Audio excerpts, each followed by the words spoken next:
cry, or my faults that caused you pain. I know I'm sorry's not big enough to tell you how wrong I've been, but I don't know where to start to live my life without you. You're the one that I love, and I can't go on without you. You're the one that I love, and I can't go on without you.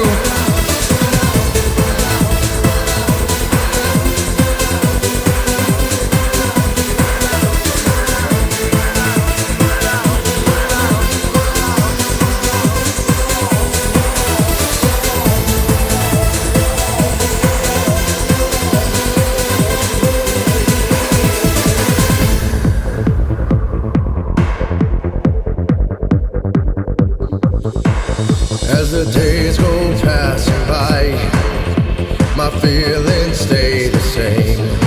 I have you always on my mind. I'm living constantly in pain. I know I really should be moving on, but the memories won't go away. I have you always in my heart, and when I close my eyes I find you. You're the one that I love, and I can't go on without you. You're the one that I love, and I can't go on without you. You're the one that I love, and I can't go on without you. You're the one that I love, and I can't go on, I can't go on without you.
You're the one that I love. You're the one that I love. You're the one that I love. You're the one that I love, and I can't go on, and I can't go on without you. Surprise! Yo, what's up, party people? Sorry, you caught me sharing it to everybody. Yo, minimum buy-in. Anybody here that's on Facebook? I know we're on Twitch, and I also know that we are also on YouTube. If you're on Facebook, share it. That's the minimum buy-in for tonight. That's all we ask for you to do. Let's make this an open house party. And if you guys can hear me, just give me a thumbs up so I know that you guys can hear me. You guys good? So guys, welcome to the first episode of Chillin with Mendez in 2021. Guys, I'm really excited to spend some time with you guys tonight. I hope you guys got your alcoholic beverage in hand. Let me take a sip to wet my whistle. Cheers to you. All right, we're getting some thumbs up. So guys, again, very first episode of Chillin with Mendez for 2021. And I figured that the best way to kick things off is to have a very good friend of mine that's on. Wow, we keep getting more and more people logged on. You know what? I'll give it another minute or two for you guys to share this on your page. Who do we have on right now?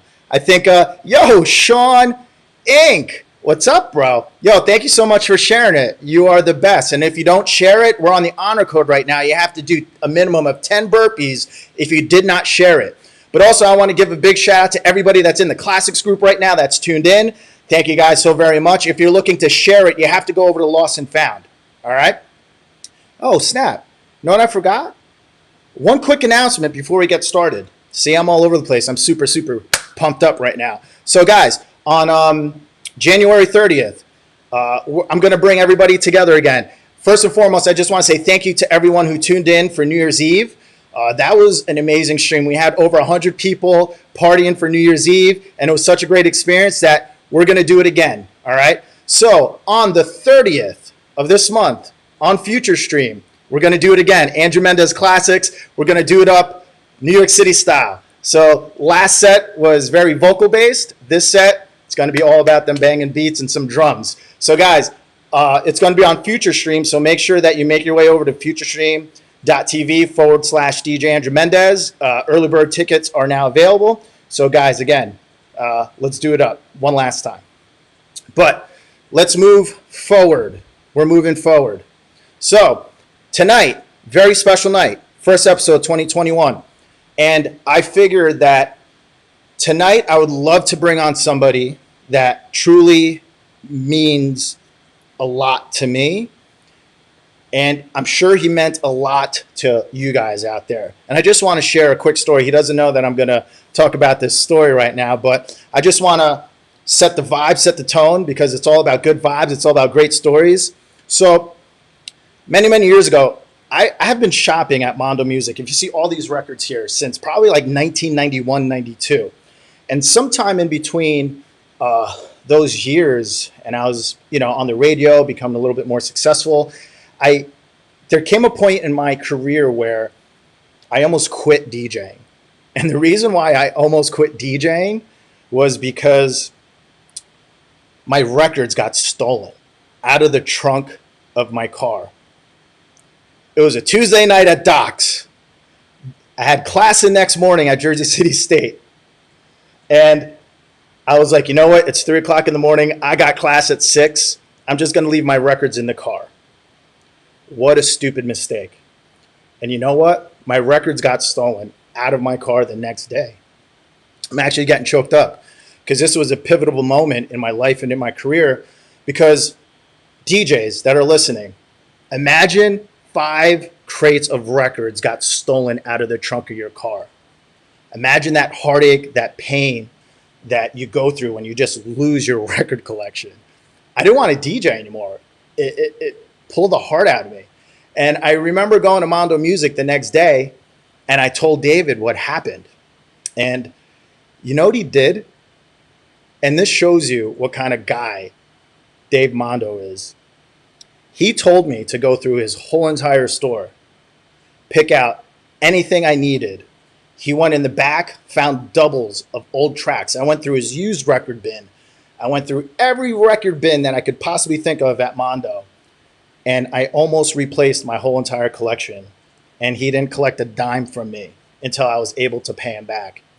And had it not been for Dave Mondo taking me from almost ready to quit in tears in his record store to helping a brother out, I don't know where I'd be today. And that's why I wanted to bring on my very, very good friend of many, many years on here, so you guys can get to know the guy that I know very, very well. And some of you guys know very, very well too. And that's Dave Mondo from Mondo Music. I'm really, really happy to have him on here. So you know what? Without further ado, I'm going to bring him on. The man, the myth, the legend, Dave Mondo of Mondo Music. Yo, what is up, my man? Hold on one second. Let me unmute you and let me go a little.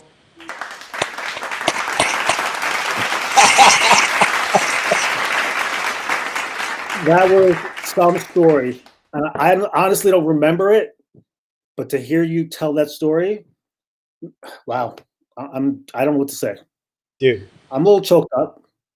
I don't remember doing this, but of course I believe it. Um, what can I say? When I first met you, you were just a little kid. I look at all my customers as little kids. I saw a drive and a hunger in you that I've never seen in anybody else in that time.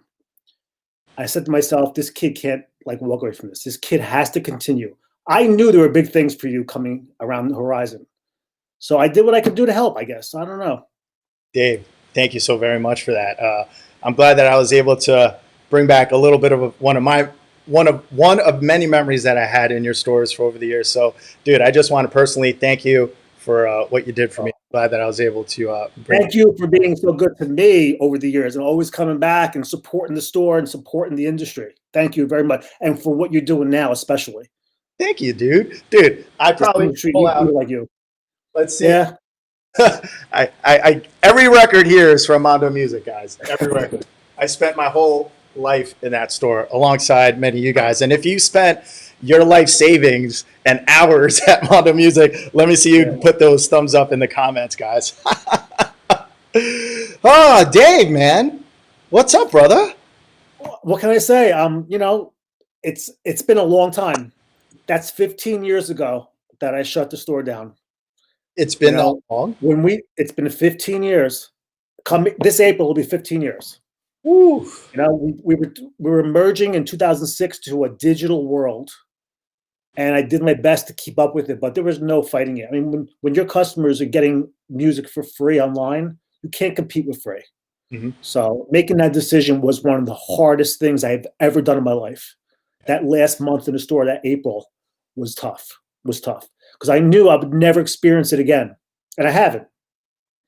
DJing, I've always DJed. I always probably will DJ, but being in that retail environment and dealing with all the other DJs was super special for me. Every single day was a new story, was a new experience.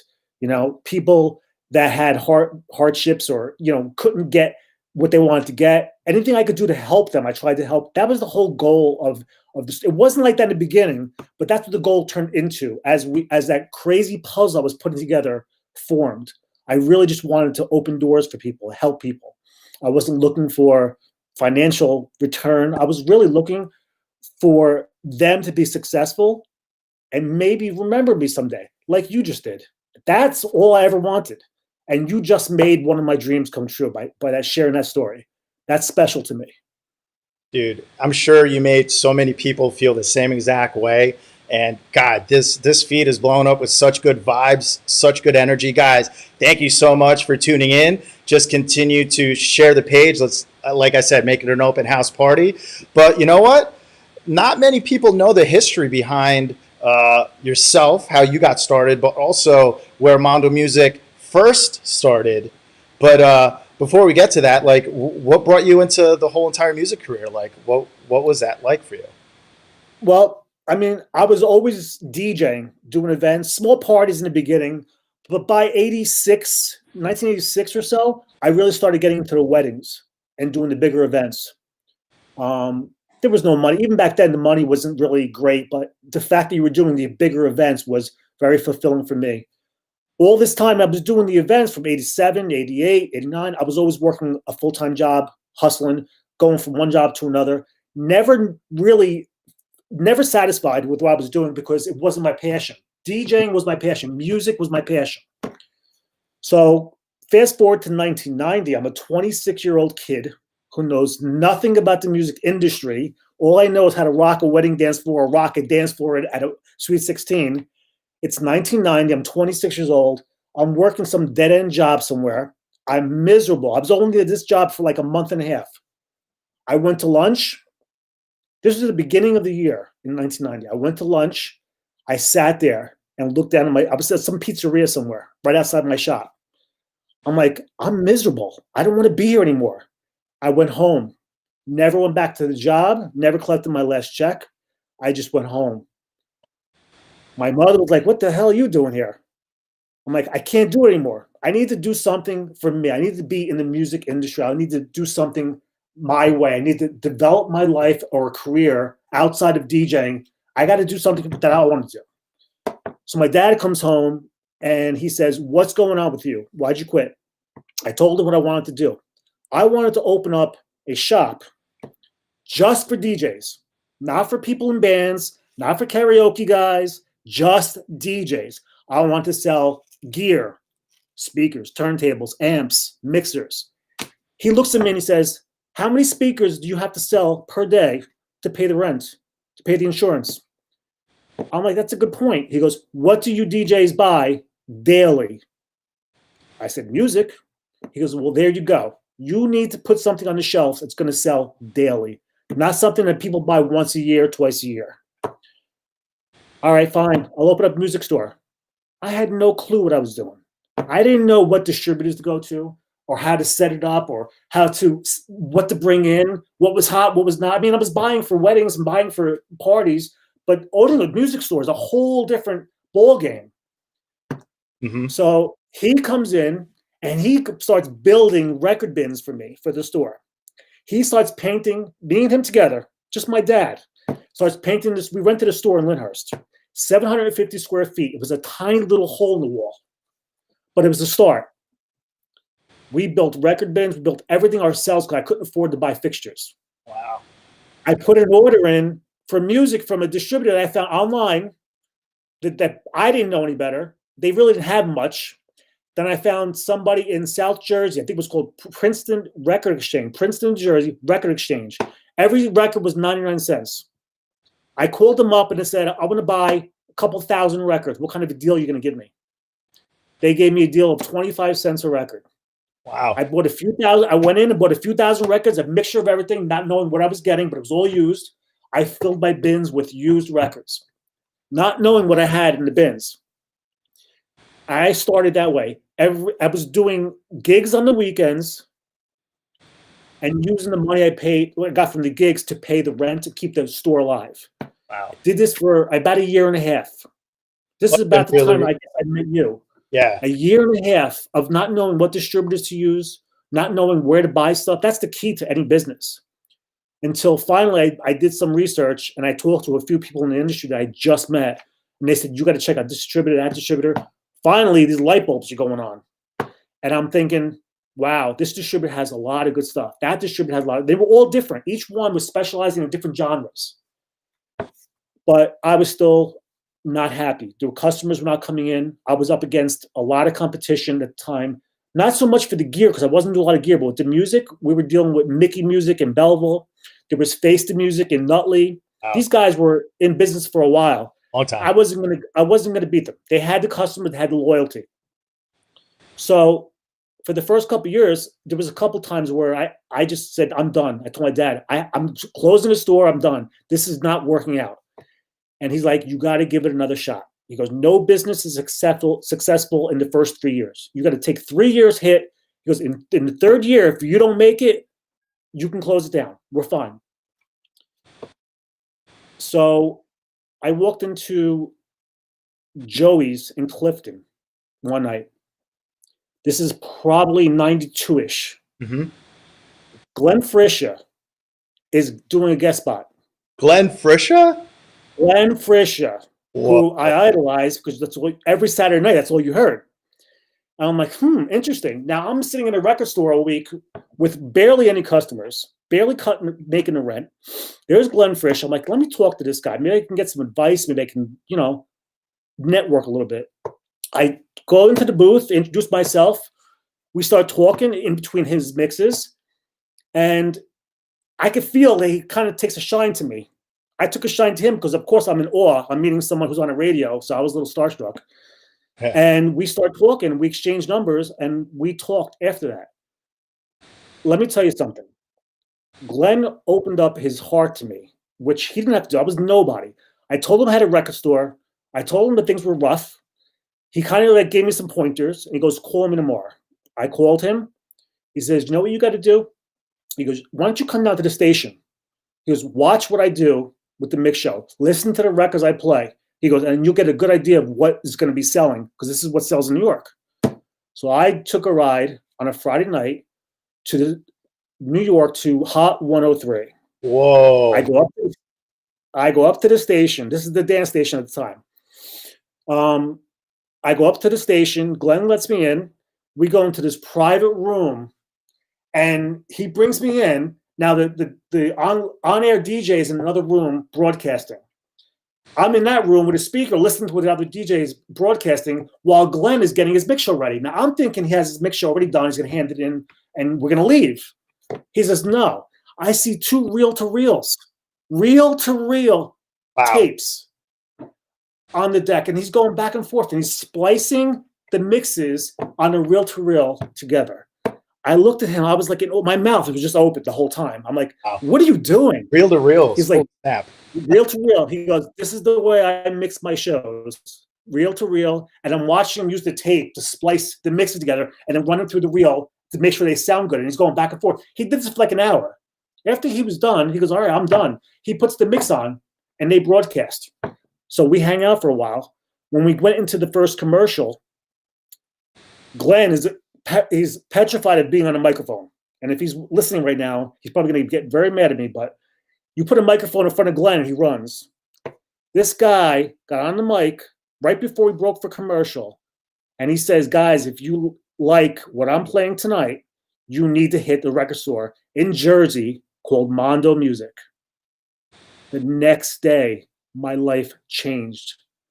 I had people from all over New York, upstate New York, coming to my little record shop in Lyndhurst because of maybe 15 or 12 seconds of Glenn being on the air, plugging the store. And that changed the store forever because closing up after that, we had customers coming in from all over. So I owe a big gratitude to Glenn for what he did because he didn't have to do that. He didn't know me. He was just doing a favor to be nice. And that changed everything in the store. So now we have all these customers coming in. I'm hooking up with all these new distributors. We're getting a lot of vinyl, a lot of different genres. And we're starting to make a little bit of a mark for ourselves. So it's time to expand. The corner shop next door to me closes up. I called the landlord. I said, I want to take it. We need more room. I break through the wall. We expand. We have a corner spot. We have the store I had originally. Now we have a store for gear. And now we have a room for vinyl. I built a booth about 18 inches high off the ground. So the DJ it was pretty high. Yeah, it was up top. It was done for a reason, though. It was done purposely. I wanted the DJ that was spinning the records for the customers to watch them because we were getting robbed. I mean, they were stealing CDs. They were stealing vinyl. They were stealing everything. Mm-hmm. So he can see them from a bird's eye view. That's why I did that. Oh, look at that. I thought it was he just wanted to build the booth up there because it looked cool. No, well, we wanted to build the booth, but I could have just put the booth on the floor. I built it up 18 inches high so that the DJ can watch and see who's stealing. And they were, and we caught them every time. Well, I think we caught them most of the time. That is awesome. So now at this point, it's like 92, 93-ish. I'm trying to get my dates together. 93 is probably the time that I went to Hot 103 to talk to Glenn. 93 was also the year Face the Music closed, which changed a lot for me too, because now all those loyal customers needed a place to go. Yeah, for sure. So I contacted them and I met Mario, who ran that store, Mario Nemec. Mario. I said, look, right, great guy. I said, since you're closing, would you mind if I put some flyers in here that you could send your customers over to me? You're closing anyway, so it won't make a difference. Yeah. He said, sure, no problem. One after the other started coming in, all these new faces. Jerry DeMeo was probably one of the first ones to come in. Okay. So I was like so happy that things were taking a good turn. The busier we got, the more help I needed. So I hired a couple guys. There was always a couple guys here and there working part-time to help me out. But I couldn't do the mobile stuff anymore. The store was getting too busy. I needed to get staff in the store. And somebody recommended a gentleman by the name of Mike Cruz. Yo, Mike Cruz. Well, I remember Cruz. I had him come in. I met him, and he walked in like he was walking down a runway with a drama. And I'm like, who the hell is this? Yeah. So we had a conversation. he knew his stuff. He knew music. He knew the labels. He knew the remixers, the producers. He knew his stuff. So I asked him if he wanted to work, and for him, it was like a dream to work in a record store. He took the job. He became a full-time employee of mine, and boy, did he teach me a thing or two. Wow.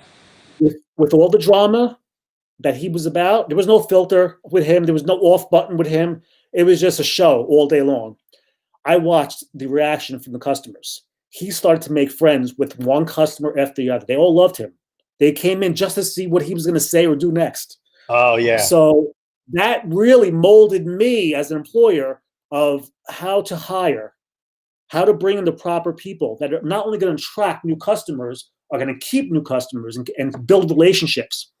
So I knew I was not the big piece in this puzzle. I was nobody. I needed to make sure that I had all these other pieces around me, and those pieces were my staff. And over the years, it grew and it changed, and we progressed, and we got bigger and we got bigger. And it just got to the point that by 95, business was great. Business was just busy. I was getting people from Pennsylvania, upstate New York, all over Manhattan, South Jersey. I mean, people were driving an hour and a half, 2 hours to come to my little record shop. And I thought they were crazy. And they were like, crazy for you. I couldn't believe it. Like, there's got to be a reason why they're coming here. And I really watched every customer that came in and watched their actions and their mannerisms and why were they coming to the store. It had to do a lot with the staff and a lot to do with the inventory that we were finally bringing in. Mm-hmm. They felt comfortable coming to the store. And they were getting things they couldn't get unless they went through, Manhattan. And there's always record stores in Manhattan that had all the good stuff too. And we were probably the same size as most of the record stores in Manhattan, if not even a little smaller. Mm-hmm. But business got so busy that parking was an issue. And I'm like, we need a bigger boat. Yeah. We need a bigger boat. So it was 96 when I realized this. It was 96 when I realized I needed a bigger boat and I had to move. Yeah. And that's when I gave the landlord notice. I found a spot in Rutherford, 3,000 square feet.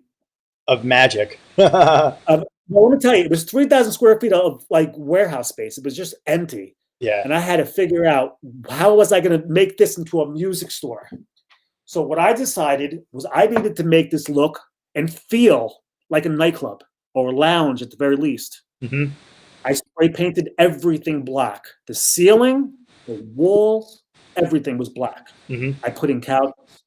I built more bins. I hired this guy to build me more record bins. Oh, wasn't you and your dad this time? No, I had to bring in the guns.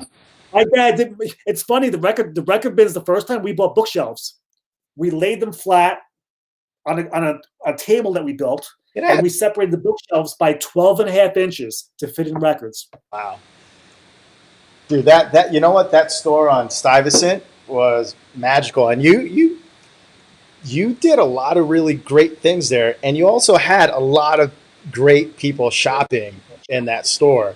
And if I remember correctly, Glenn Fisher came to that store. Yeah, he definitely did. Dude, Glenn Fisher was there, I'm sure. I think a gentleman, God rest his soul, Mr. Eric Murillo, even shopped there. Yes, I met Eric a couple years earlier, and he came in the store a couple times, and one time he came in, he needed to buy equipment. He needed mobile equipment. He spent just under 10 grand in equipment, gave me his black Amex card, and said, just charge the card. I'm going to send the boys to pick the stuff up later or tomorrow. The next day, a van pulls up. All these guys that I don't know get out of the van. We're here to pick up for Eric Murillo. We loaded the back of the van with $9,000 worth of inventory. Yeah. A little while after that, Strictly Rhythm does a retail contest, coast to coast in the whole country. They wanted to promote a new record that was coming out called Reel to Reel. I wonder what record that was. Strictly Rhythm says, do a window display for the Reel to Reel album, and we're gonna judge everybody, and it's gonna be a first, second, and third prize. Second and third prize was like little stuff. First prize was a lot like money, like $500 or $600. I forget what it was. It was a lot of money. So of course, Mike Cruz, did the window display because he had the artistic ability. And I'm like, you know what I'm going to do? They want a reel-to-reel window display. I'm going to give them a reel-to-reel window display. I called up Eric Murillo. I said, Eric, you want to do me a favor? He goes, what's up? I said, come down to the store. He goes, what's up? I said, I just want to take a picture of you. He comes to the store, and he stands in front of my store, my little shop in Lyndhurst, and we take a picture of him in front of the reel-to-reel window display. Get out of here. You know what? I actually think I have. See how I like to set you up because I have some things in here. Hold on, check. Well, I think I. Whoa, what's this? There it is. That's Eric Murillo in the little record store in Lyndhurst. Well, I'm gonna make this bigger. Posing in front of the reel-to-reel. I sent that into Strictly Rhythm. All right. So it goes in, and a couple weeks later, I get a phone call. I forget who called me, if it was Gladys or somebody else over there. Somebody calls me up, dying laughing. She goes, we picked the winners for the store window display. She goes, Dave, you are probably going to get A for effort, but we have to disqualify you. There's no way we can let you win with that picture because every other store will lose their shit. Yeah. And that's what happened. As funny as it was, to be honest with you, I'd rather lose and have that picture with Eric forever than win and not do it with him.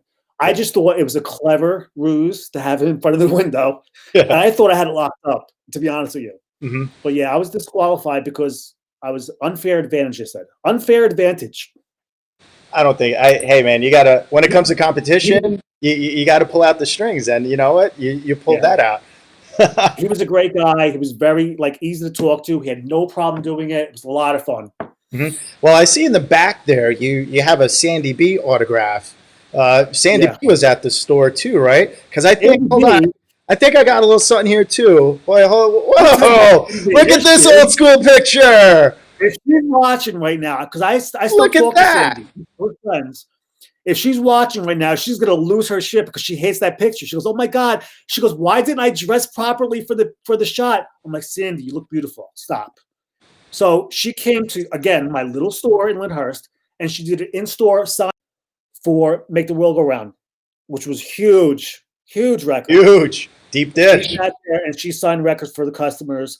She took that picture in front of the window display that we did for her, as you can see. And I've been in contact with her ever since. Yeah. I brought her, we'll talk about this later, but I brought her back for the Rutherford store. We did a second signing again because she was doing other projects. But she was a sweetheart, and she's still a sweetheart. Mm-hmm. And if you're watching, Sandy, I'm so sorry. I know you hate this picture, but I love it.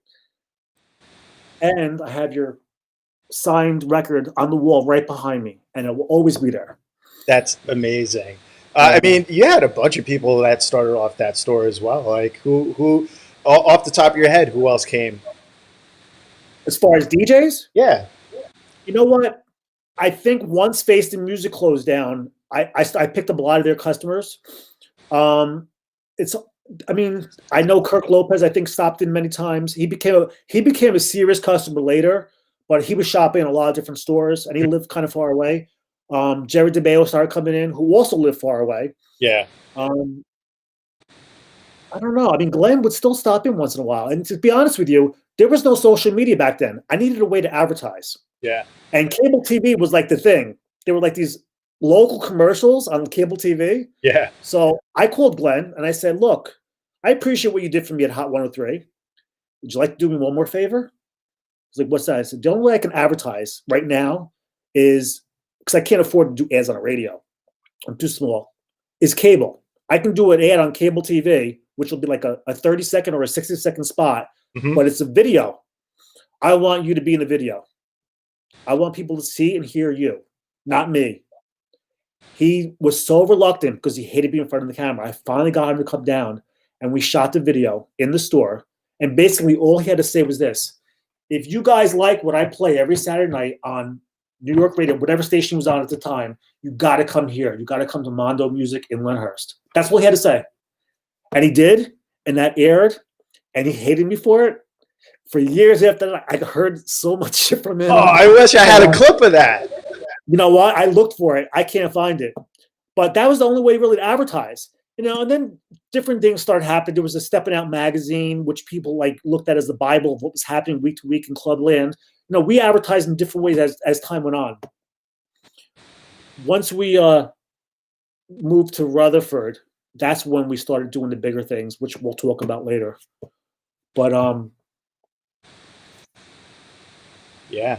Well, Glenn was a really big part of the start of my success, or our success, I should say, because it was really all of us. We were each a piece to the puzzle, every one of my employees. Mike Cruz really kind of started the ball rolling. And once I decided to move to Rutherford, Mike decided to do more producing because that's what his passion was for, and he's still doing it today. So I had to hire new people. I had to really build a new staff. And it was difficult because I needed a certain type of person in that store. And it's hard to find somebody who has the same passion for the music industry that I had and was willing to work in a music store that doesn't really pay a lot of money. Really, you're working for the fringe benefits. And there were a lot of fringe benefits. Yeah, for sure. Something that you and I definitely spoke was, I think, hey, is something mute. All right, we're good. So one thing that I would probably say that resonated with our conversations outside of here was that your team was super duper important to the success of music. You want to shed some light on that a little bit? Yeah, well, I mean, in Rutherford, my team was small. Really, Mike Cruz was the head of running things back then. Once we moved to Rutherford, everything changed. Just having that big store with a parking lot changed everything. And I needed to staff it properly. And I had a few guys that were with me for a few years that were very good, but I was looking for a different dynamic, especially without Mike Cruz being with us anymore. So I went out. This is probably 97. So we're there less than a year. I went out for drinks with friends. We stopped in a Chinese restaurant. I don't know why. I don't stop in Chinese restaurants, but we stopped in a Chinese restaurant. One of my friends, somebody said to me, there's actually music in this restaurant. There's a DJ that plays. All right, we'll stop there. We'll pregame it. We'll stop there, get a drink, and we'll go.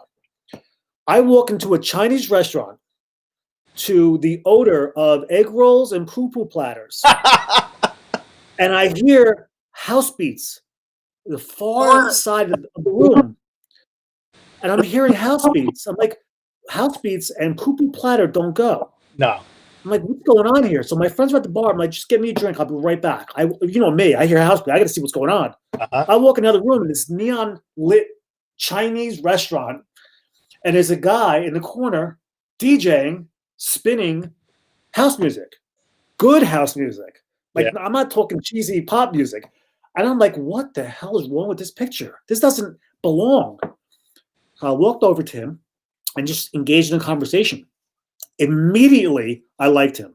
Something about there was a chemistry with us right away. Mm-hmm. Something about his hunger for the music industry and our conversation. He knew music. He knew labels. He knew producers. And he's like rattling off all these names to me about what he's into, what he likes, what he doesn't like, what he wants to play, what his ambitions are. Like, he just really opened up. I'm like, this guy has it going on. I said, I need you. Why don't you call me tomorrow? Stop in the store. I gave him my card. Stop in the store. We need to talk. You need to get out of this. You can't be in a Chinese restaurant. We need to upgrade this. Maybe an Italian restaurant, but we're going to upgrade this. And he came to see me the next day, and I hired him on the spot because I saw so much in him. Yeah. And that was Richie Rydell. There he is. Oh, look at that handsome guy right there. Richie Rydell. Green as can be as far as the industry is concerned, but there was a talent that I saw immediately. And I said to myself, this is a guy who can go far in this business, because you could see how hungry he was. And I hired him on the spot. And I think in the beginning, he might have started part-time, a few days a week. But you could see he fell in love with the whole atmosphere. And it grew from 3 times a week to 4 times a week to 5 days a week. And I could see the customers, really like engaging with him. And do you want me to continue, or? Hey man, you know what? I got a few things that I want to say about Richie, and then you know what? I think it's also appropriate to bring him up. Yeah. But you want to know what? Richie, let me tell you, if I needed somebody to set me straight, it was always Richie. He was always straight up with me. He was always like, dude, you got to play this record. I'm like, I don't like this record. He's like, bro, you're missing out if you do not play this record. He gave me some really great music that I was always reluctant to spin, but he was like, Drew, trust me, you got to play this record. You're playing these rooms. He had a great ear. You need to play. He had a great ear. An amazing ear. And I just want to say, like, I mean, this whole entire collection here is a little mix of Mike Cruz, a whole hell of a lot of Richie Rydell. There's a lot of Mario. There's a lot of Morgan. There's a lot of Goosebumps Lou in here. But you know what? I think Richie was just one of the most kindest people in the whole wide world. But he is. Gave it to us straight. He's kind, and he's truthful. He's honest. Yes. And that's hard to find. Sometimes he's too honest. You know what? We're sitting here talking behind his back. I think it's time that, you know, we really need to just bring this guy on. And you know what? Without further ado, guys, he's been hiding, but Dave was able to get the man, the myth, the legend, the guy behind Metro Lounge, Cheetah on Saturday nights. Oh, God, where else? Studio 4. Oh, my God. Everywhere. Merge. There's so many of them I can't even think. But I think it's about that time to bring on our very good friend, somebody that's coming out of retirement tonight, just for you, for the fans, for the people. It's for the people. Let's give it up for Mr. Richie Rydell. Wow. Boy, guys. What's up, Rich? So good to see faces. What's up, Dave? What's up, Drew? What's going on? Yeah. I heard that whole story. Guys, thank you very much for your sentiments. It's greatly appreciated. It means so much to me. And, you know the feelings the same. I mean, you know, both of you guys are great guys I consider close friends. And, you know, I love you guys, man. So thanks. I really appreciate it. We love you too. Dude, we love you very much, and there's so many people that are on right now. We got some crazy, great comments. Oh, my God. Richie, what's up, brother? Oh, my God. So many people are going off in the chat right now. But you know what? Big shout out to Mike Cruz. Mike Cruz was in here earlier. What's up, Mike? How are you? Is Mike on? Yeah, Mike on? Yeah. We had a bunch of people. I'm not even looking at the comments. I'm just I'm so stuck in this story that I'm not even looking at the comments. But as far as Rich is concerned, the first time I met him, I could see it. I could see the passion. He was a talented kid, and I call him a kid because he was a kid. Working, DJing in a Chinese restaurant. Like, you can't write this stuff. You can't write this stuff. And I'm like, this guy deserves so much better. You know, and I joke and say you should have been in an Italian restaurant, but honestly, I saw big things for him right from the beginning. And when I brought him in, and Rich, tell me if I'm wrong, I sat him down and I explained to him how evil this industry could be. How you can make choices from day one of how you're going to act, how you're going to behave in the club, how you're going to behave in the store. This store is a stepping stone. Okay, he can get into a lot of big booths just by being in the store because one, he's gonna gain so much knowledge on music of what's coming out before anybody else. That right there is a huge advantage. Okay. So he's gonna have his finger on the pulse before any other DJ. Two, he knows who's working where. We unfortunately knew who was getting fired from what job before they even got fired because of all the gossip in the club. So I told him, I said, look, and I told all my employees the same thing. This wasn't just Richie. I need you guys to be respectful, treat this like a regular job, take care of our customers. I want my customers to be comfortable when they come in. Comfortable. Let them chill on the couches, hook them up with new jams. And there was a method to how we hooked up different jocks depending on where they were playing with certain records. And I taught Richie all that as far as, look, you know, when Joe Schmo walks in, you don't give him the promos behind the booth. You just hook him up with what he needs to survive and to make his dance floor work. when Jerry DeMeo or Kirk Lopez, and there's so many others, walk in, those are the guys that you take to the side because they're playing rooms of like 800 people, 700 people. Those are the guys that are going to break records. And those are the guys that we're going to hook up at the counter with promos ahead of time because we knew the record was coming in 2 weeks. I'm not going to give it to a guy that's playing to 50 people. So Rich learned that very early on. Yeah. At the same time, I was hoping to kind of mold him into being an ego-less DJ. I didn't want the ego because if he had an ego, if he went out and he was cocky and he was getting into all this drama with promoters and owners and managers, that's going to reflect on me. It's going to be, oh, Richie from Mondo is acting like an ass. He thinks who the hell he is. I couldn't have that. And not just Richie. It was everybody. Mm-hmm. I needed for him to be respectful. But I had this conversation with a lot of my employees, and they all got it. But Richie, being the talent that he is, took that and developed it into a beautiful DJ career. And I think it started with Metro, which even before Metro, was it Crowbar?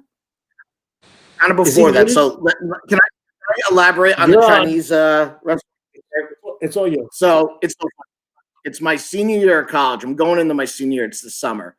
Met a friend in college who was a DJ. Used to shop at your place, Mike Wright. Worked at a part-time gig my junior year. Yep. Worked in a part-time gig the summer of my junior year and got hooked up with a guy who was a DJ. His name was Rick. I forgot his last name. He used to shop at your store. Believe it or not, Dave, I used to shop at your store a little bit here and there before we even really met, right? Came in, did my thing, and left. So I did shop at the Stuyvesant Ave location. Wow. So fast forward to, 1997 in the summer. I met you at the Chinese food restaurant, and that was my friend, Mike Wright. He set that gig up. We knew a kid who worked there. The owners wanted to throw a party. So we said, hey, Mike's like, hey, let's do the party. Rich, you want to DJ? Now here I am. I'm a kid. I don't know much. I just started getting into DJing the summer before. I love dance music. That's all I knew. But, I got into getting 2 turntables, a mixer, and playing around and, taking time to learn a little bit on my own. And I said, hell, this sounds like great. Let's do the party. So I went, did the party. We met. And like you said, you found it, you took the time to come up to me. You owning a record store, you being in the business, and you didn't know me from anybody, right? And you just came in and said, hey, why don't you come meet me in the store tomorrow? Why don't we talk? And I said, okay. So you're right. We met, we talked, and you said, hey, would you like to work here part-time? Because I was still going to school. I had a year left, right? I said, all right, that sounds great. Well, part-time accelerated to full-time fast, and I went from, learning from you, breaking up boxes, stacking shelves, right? All the things you have to do from the ground up because I was green. And that's what you have to do. You have to put in your time. And I did that. But as I was there, I learned by watching you. You mentored me, right? Other jocks came in. I saw how these jocks shop. And then next thing you know, it's like, hey, okay, why don't you get behind the booth and start selling some records? I said, okay, great. Awesome. Great opportunity. And then it turned to eventually, well, Rich, why don't you do the buying for me? So you gave me this amazing opportunity at such a young age. I'm in my early to mid 20s at this time. I'm, doing the buying for your store. I'm going to Long Island, the Watson Nemesis every Monday to pick up records. I'm going to downtown and see Judy and Linda every Thursday, and I loved them. They were fantastic. And Judy, and then I'd buy these records, and I'd bring it back and tell them it was a great experience. And for the DJ stuff, Dave, I got to be honest with you. I mean, Mondo Music was the conduit for my career. It was the springboard. I mean, without Mondo, without you, without your mentorship, none of this would have happened. I probably would have messed around for a year or two, got into my corporate job a lot earlier, but because I was there, you found it, within you to give me an opportunity and say, I'm going to help this kid, right? And I met, like you said, I met the Franco Iamellos. I met Andrew, right? I met Glenn Frisha, right? I met Callie, Rizzo, all the guys, Kirk Lopez, Manny, awesome guys. These guys are just stellar individuals, to be honest with you. Not only were they great DJs, just amazing people. And, and Stevie Zaccone as well. And the way it started for me was I was working in your store in 1997. Stevie comes up to me and we became friendly on a personal level. He goes, Stevie was all over the place at that time, right? He was doing the radio show on Z100, right? And he was playing at Soundgarden with Franco. And he also had a gig at River Street remodeled, and it opened. There used to be Shooters, I believe. It opened as River Street. And Steve was like, hey, man, listen, I'm the resident here, but do you want to come play? Like, open up, do the lights for me, hang out. I'll give you a little bit of my pay, and you want to come in? I was like, of course, who wouldn't want to do that, right? I'm 22 years old, 23 years old. I'm like, absolutely. And then at the time, Stevie was engaged. He was getting married in a couple months. So he was only there for a short period of time.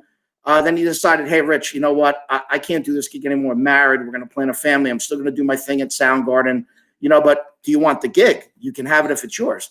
So that was my first real residency, was River Street. And I was there from, I would say 1997 until 2000, until I have to go to Metro, which I'll get into in a minute. But that was my first real, gig. Then I met, then Eugene, who's on. Hi, Eugene, how you doing? I met Eugene, and another great guy, found it, in himself to give me the time to sit and talk to me, give me an opportunity. And I got a great story with Eugene as well. It's like, here we are, fast forward to 98. I'm doing my thing at River Street. And then I'll never forget Glenn Fisher, another legend, great guy, just always wanted to help people. And Glenn and I talked, here and there. And, I'll never forget, it was 1998.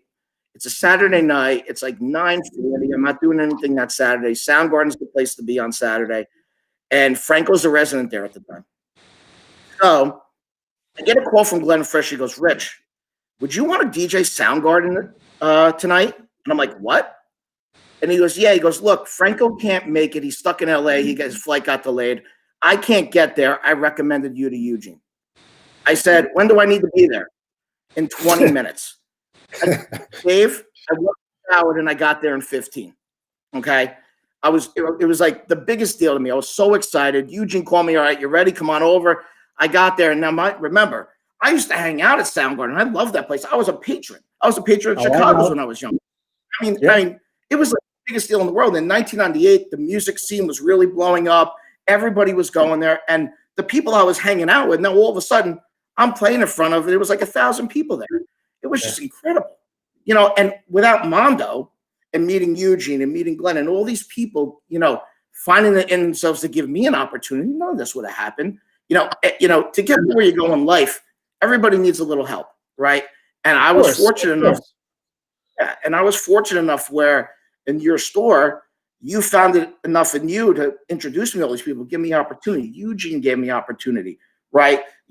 All these other DJs found themselves to give me an opportunity. Then, of course, fast forward to 2000 when I met PDK, right? And PDK gave me an opportunity. And Andrew, you were a part of that as well. And I want to thank you for that.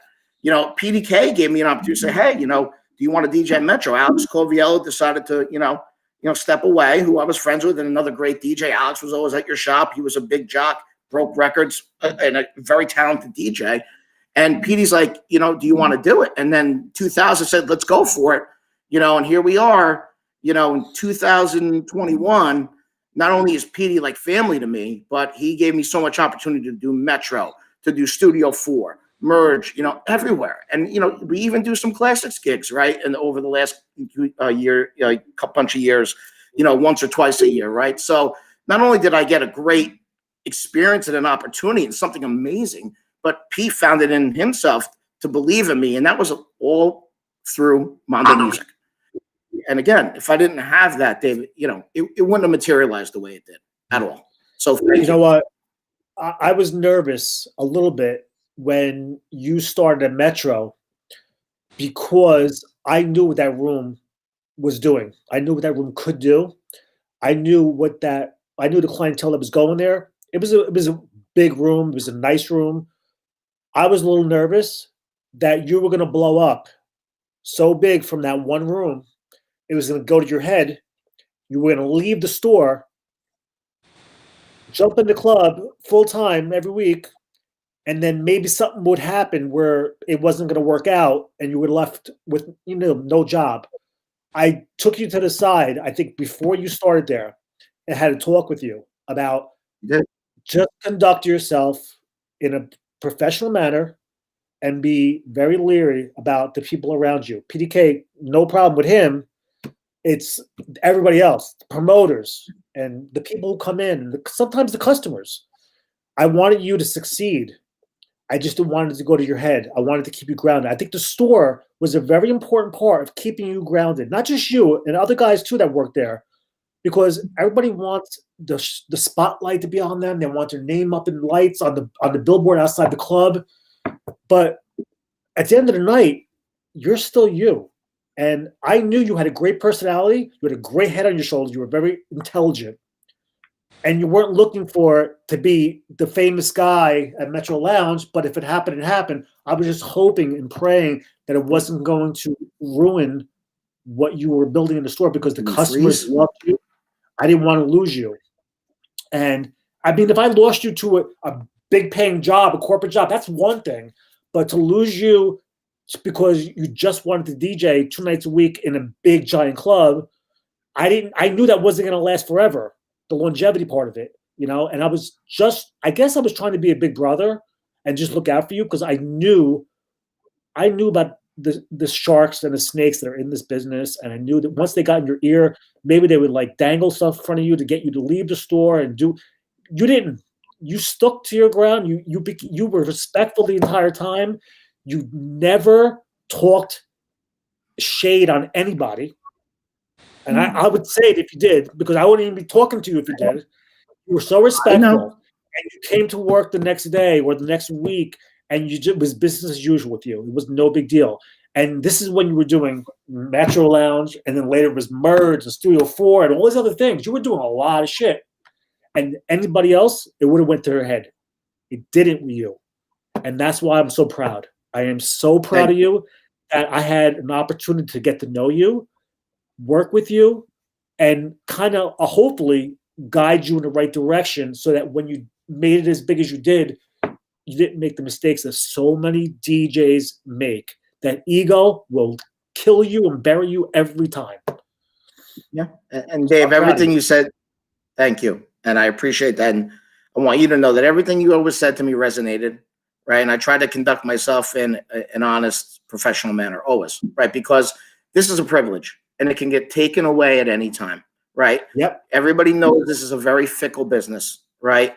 And it doesn't last forever, so enjoy it and stay humble, because the people you see going up are the people you're going to see coming down, right? Absolutely. And you're no different than anybody else. You're just presented with an amazing opportunity that a lot of people try to achieve, but for some reason they can't. Either they don't have the right connections or whatever it may be, right? I was lucky, and I had a ton of help. You were a big part of that, and so were all the club owners, that I've met. Eugene, especially Pete. Again, I can't stress enough to Pete the opportunity that man provided for me. He put everything he had into my name, and the same thing with you.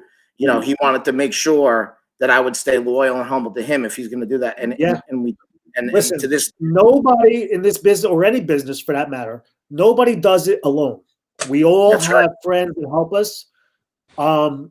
I tried to help you, but believe me, you helped me a lot more than you don't even know.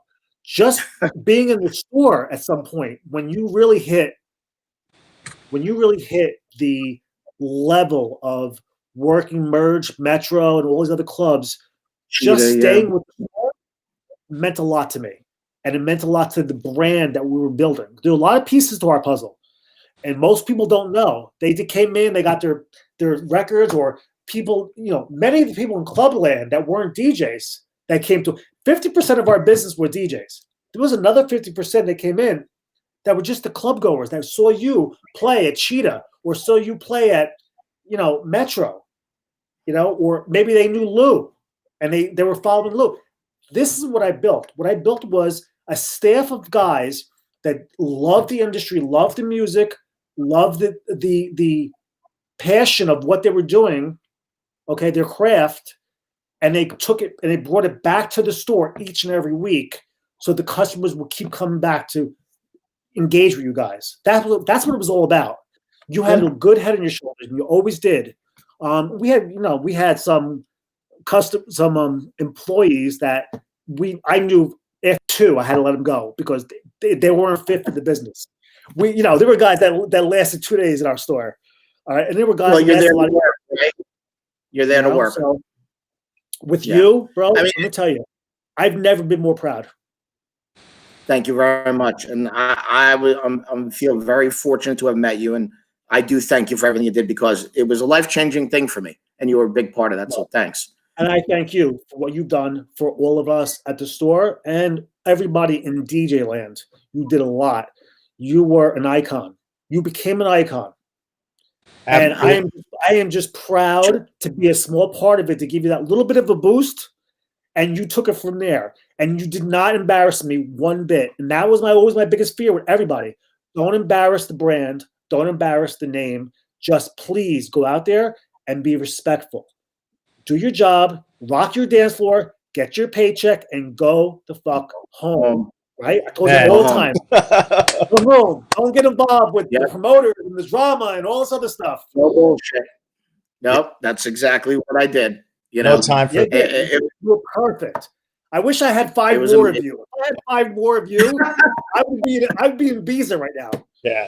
Hey guys, what I can say is, Dave, you hit it right on the head. You know, Richie was such a true gentleman, but you know, you always built great teams, and you know, we have to shout out everybody that worked at that store. And I think I have a couple pictures. I think I got, well, who are those 2 guys right there? Is that Mario and Lou right there? Let me just say this. This is very important. Richie, I love you to death. You know that. You're like a brother to me, and you'll be till the day I die. Mario was a whole different animal. Let me explain Mario. Probably the most loyal employee I ever had in my life. He stuck with me right till the day I closed my door, the very last day in 2006. He didn't have to do that. He could have left. He could have got another job. He couldn't leave. He wouldn't leave. He stayed till the very. I had to ask him to leave. The last day I was there, I told him, I said, you have to go because I'm going to be very upset. I knew how emotional this was going to be. Wow. Mario went far above what he was hired to do to keep that store alive a lot longer than it should have been. I should have closed that store 2 years earlier. I kept it going because I was hoping that this digital age was going to maybe shift or change. And I kept waiting for something to happen, and it just didn't happen. Mario stuck out to the end. I give so much of my gratitude to Mario. That guy was there from open to close every day. Okay? It wasn't about the money. It was about he loved the vinyl business. Rich, am I wrong? No, everything you said is 100% true. And the knowledge that man brought, and just he knew everything. He knew more about music than any of us combined. He made the hip hop that he brought in every day next to Mario was a learning experience. It was amazing. He's just a wealth of knowledge every day. So I got to say, we had big DJs walk in that store that I didn't recognize. And you know who recognized them? Mario every time. So I'm going to do a shout out to DJ Dove. Okay, DJ Dove brought in that Subliminal crew. Harry Chuchu Romero, Jose Nunez. We had Dave Morales come in the store. I didn't know. I'm behind the counter placing orders, dealing with PSE&G and paying bills, and I'm doing what I got to do in my office. And Mario's like, "You need to get out here right now." I'm like, "What's up?" He goes, "Dave Morales just walked in." Okay. The next couple of weeks later, "You got to get out here right now." I'm like, "What happened?" He goes, "Jonathan Peters just walked in." Jonathan Peters? Yeah, that's Jonathan Peters right there, record shopping. Now, that picture was actually taken on the day we did a special event. We did an in-store signing for the Sound Factory 13 CD, okay? And we did a promotional event with Jonathan, but I decided, you know me, I don't do anything small. I got to do it big. If I'm going to bring Jonathan in, that's a big deal by itself. I brought in Jonathan. I brought in Reina. I brought in, ready for this, Vic Latino, Angelo Venuto, Louis DeVito. Yeah, there's another picture. And the banner in the back, the Sound Factory banner in the back was in the store. I brought in all the guy, Oscar, who did Dark Beat? Oscar G. Oscar G, but you brought in, what was his name? It was the singer. The singer you brought in. Yeah. Yeah, so he was there. it was an amazing day. We had so many people at one time in that store. We've seen Jonathan Peters, Raina, and Louis, and everybody else. So I have these pictures of me with all them and in the store. Jonathan gets up off the desk that we had set up for the signings, and he goes into the record store. He's walking around with his eyes open, like, what the hell is this? He couldn't believe it. Like he spent 2 hours shopping for records when Raina and Louis DeVito and everybody else is in the other room signing records and talking to customers. Now that day, we had a monsoon rainstorm. It was a Saturday. The weather was horrible. It was flooding everywhere. It was really bad, and we still had a good turnout. And, let me tell you, it was a great event, but to see Jonathan go crazy over the vinyl was funny, was really funny. Many, many, many, many great memories there. An amazing staff. Guys, what can I say? Dude, Richie, thank you so much for joining us today. This conversation could go all night long, obviously, but we have tons of other stuff that we still got to get through. So, Richie, thank you so much for taking the time to spend with us. And you want to know what? I'm going to call you out. You got to do a live stream soon, brother. You could come all the way to Long Island, and you could come spin at my place. We got to get you to do a live stream. I'll tell you what, I'll do it, but we're going to do it together, and I'm coming to Long Island. That's the deal. You guys heard that? You're really gonna do it? Yeah, I'll do it. Really going to do it? Yes. Yeah. I'm shocked. I'll do it. A real quick story. Our mutual friend, Chris Clark, had a party for his daughter. Oh, yes. Right? Yo, big shout out to Chris. He actually just texted me a second ago. Okay. I had a party. He came up to me. He was all nervous. Dave, listen, I'm doing lights. I had TV screens. We had a photo booth. We had everything booked in his backyard. He had it all tented out. He was like, would it be okay? Would it be okay if we had Richie Rydell do a quick set? Would you mind?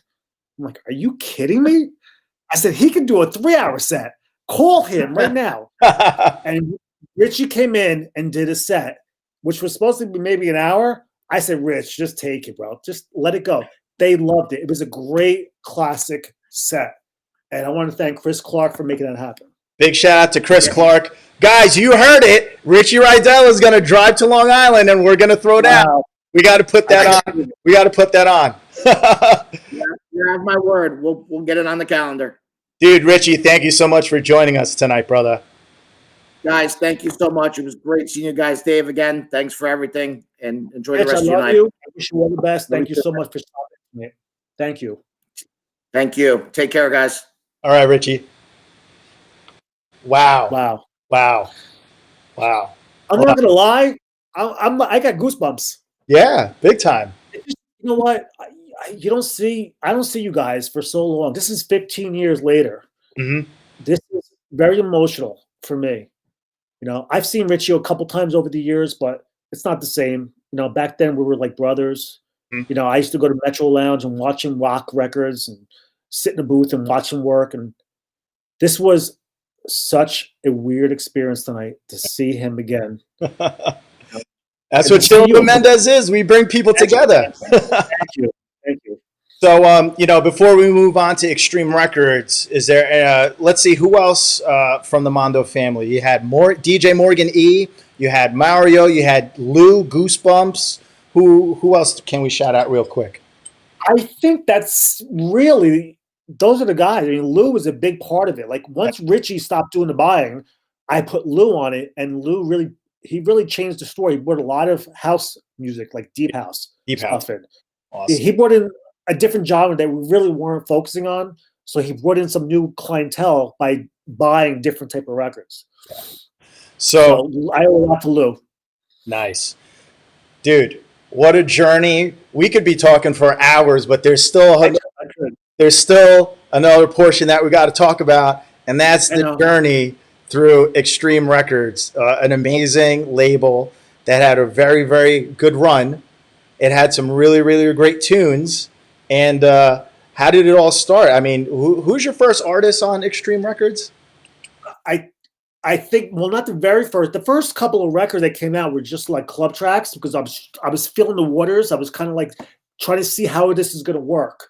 which is a good thing because I learned a lot about the manufacturing process and the marketing process behind the each artist.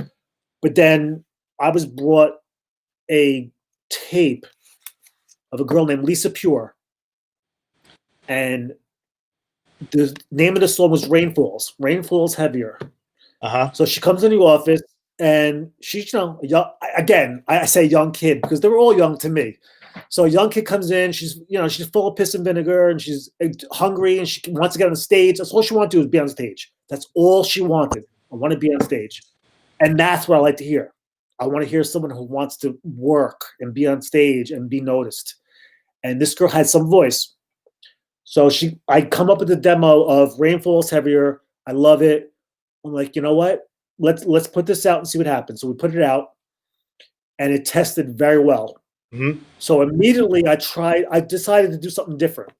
And as you can see, like the record behind me, I wanted to come out with a double pack with all these remixes. I never did double pack before. So let me try something new. I came out with a double pack with all these different remixes. And we commissioned a couple of guys that we've used in the past.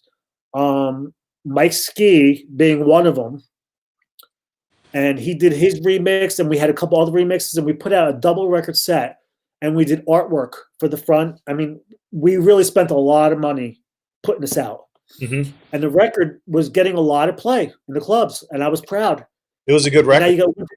Yeah, it was a good record. And Winter Music Conference is coming up. And we had a couple of different artists that wanted to go down with us to work, but there were club tracks, there were vocals, but we didn't really know where we were going to place them and Winter Music Conference to book them.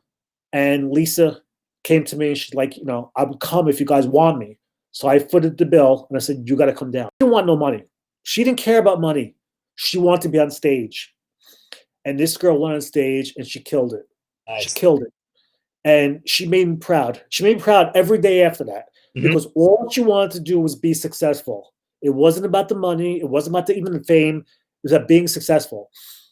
And when I saw that, I'm like, this is the girl I need to put my effort behind. So we did a couple other records. Oh, something just fell. We did a couple other records. And this, you have to understand that the times were changing. The digital age was coming in. It was just getting harder and harder to work records to mix show, never mind radio. So she started hooking up with some different people. And I think one of the people she hooked up was Roger Sanchez. Wow. And I saw things happening with her. And I knew that was the best thing she could have done. And from what I've seen over the years, she had a nice tour going around all these different countries. I'm very proud of her. And we still talk. I talked to her last night, as a matter of fact. We still talk. And she really did me proud. She did me proud. I'm proud of her and the effort that she put into it. Nice. She came in green. She was a newbie. She really didn't know much about the industry, but she learned quick. She learned very quick. And when I saw her, after the label was done, I saw her touring on stage. It just made me feel like I had some small part of giving her that boost. And I was so proud of her. And we still talk to this day. And she's a big real estate guru now in New York, and she's doing her thing. But I'm proud of her. Lisa's great. Every time she stepped on the stage, she was always crushing it. You could always feel the passion behind art. You can see the performing. Passion. It was truly something. But what I can say, let's fast forward a little bit. You kind of had a pretty big record on your hands that shortly came on right after. And how about, why don't you tell us a little bit about that record, Without You? Okay, so somebody comes to me and they hand me this tape with a snippet of Without You. I'm like, holy shit, this thing's a club banger. I said, where'd you get this? It was from Sound Factory. Who's playing this? Jonathan? Jonathan's killing this record. That weekend, I went to Sound Factory, went into the booth, talked to Jonathan, asked him about the record. He says, yeah, my boy John Cano, Eddie Baez, they produced this and John Cano wrote it. He goes, I've been playing it. He goes, wait till you see what it does to this room. So I sat there in the booth and just watched him work. And then finally he pulls it out and he plays it. And he started with the acapella. Then he went into the instrumental, and the dance floor was singing the words back to him. This is a brand new record. They knew all the words. I'm like, how long have you been playing this? He goes, a few weeks. He goes into the dub. Then he went into the full vocal.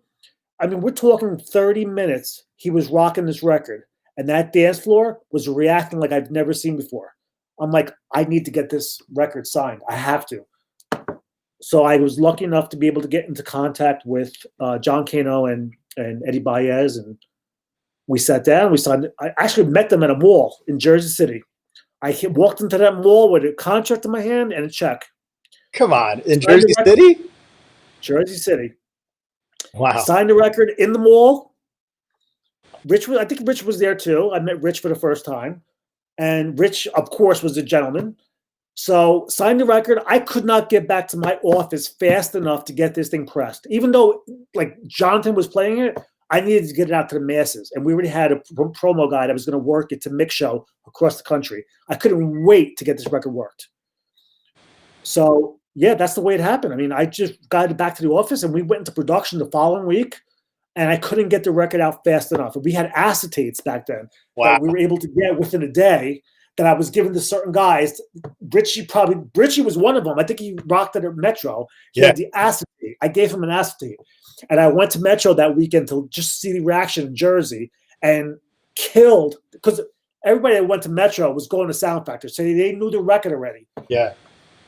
Killed the record. I was like, I can't wait for this to come out. Now, you know, I was at the time thinking ahead. I really wanted something bigger for these guys. I wanted something bigger for Rich. Rich started touring. You know what? I'm not even gonna go into that story. I'm gonna save that. But yeah, shoot, this record was bigger than life. Bigger than life. The writing was unbelievable. That's the writing, but that really did it. Yeah.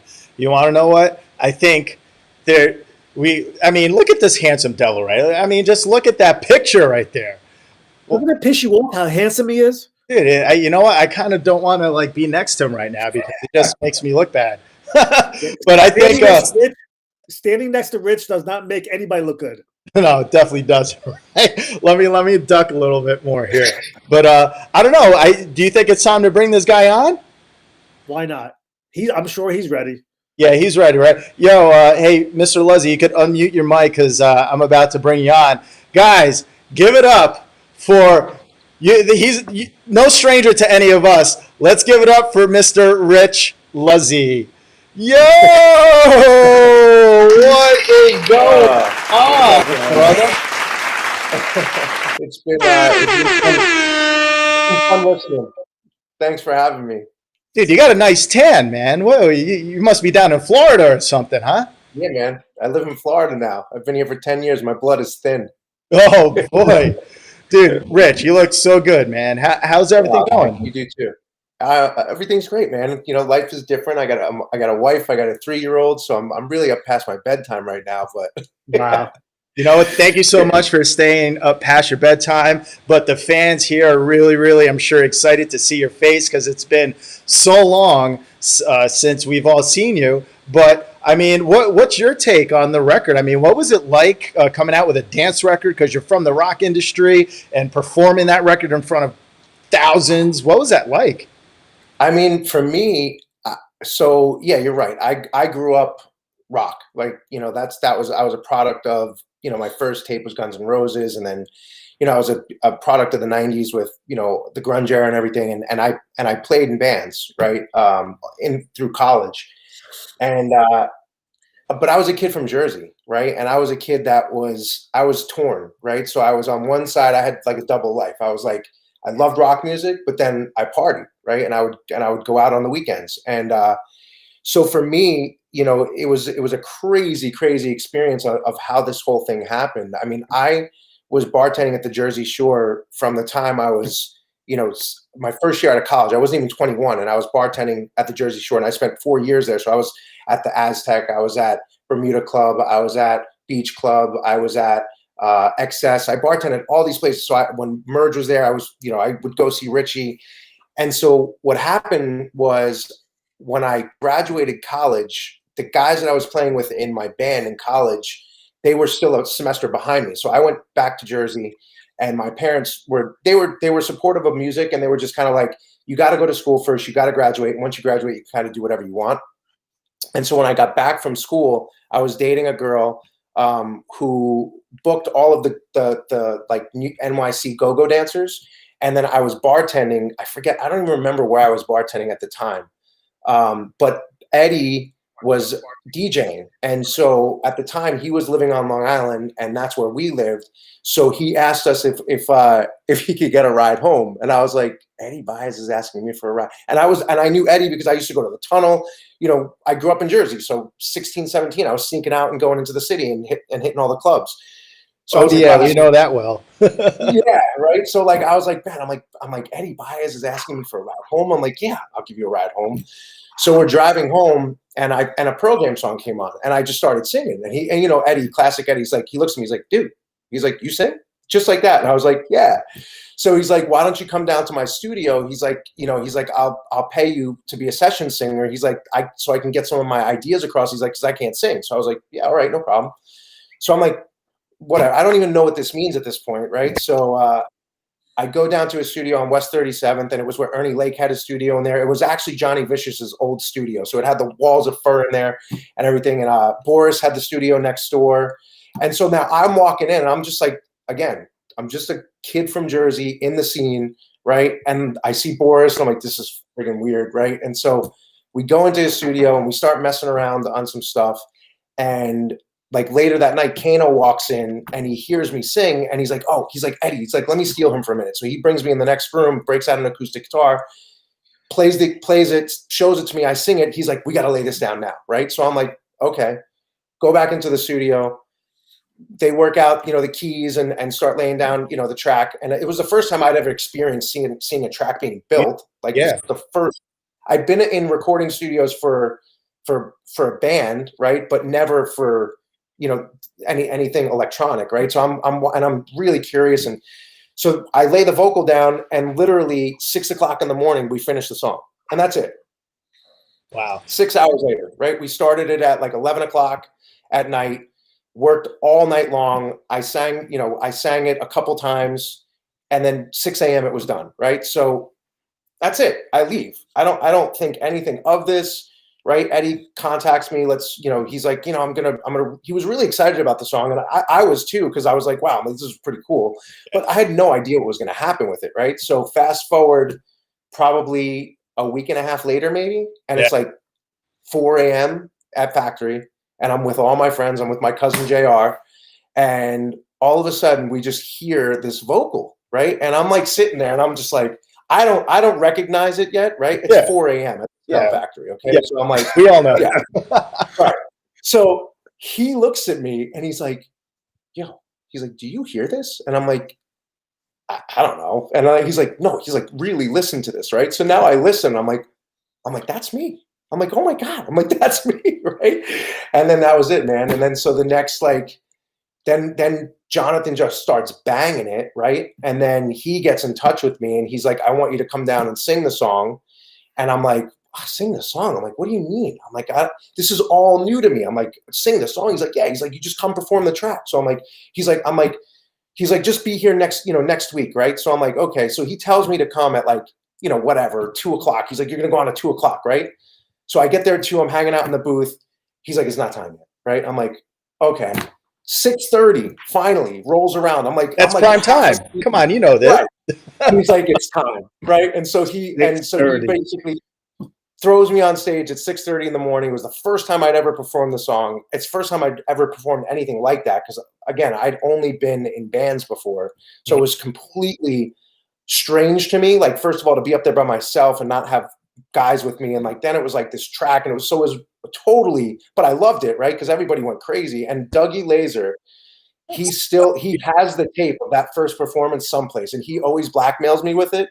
No but way. he's got it somewhere. I talk to Yeah, Dougie. I I talk to Dougie yeah. weekly. Actually, I talk to Dougie very, very often. He's So one of my now I best know friends. this. I'm gonna get He's one that. of my best friends. He actually conceived his son in my spare bedroom. So I'll just let everybody know that in Oh my In God. Florida. But so I did that, and like it was pretty crazy.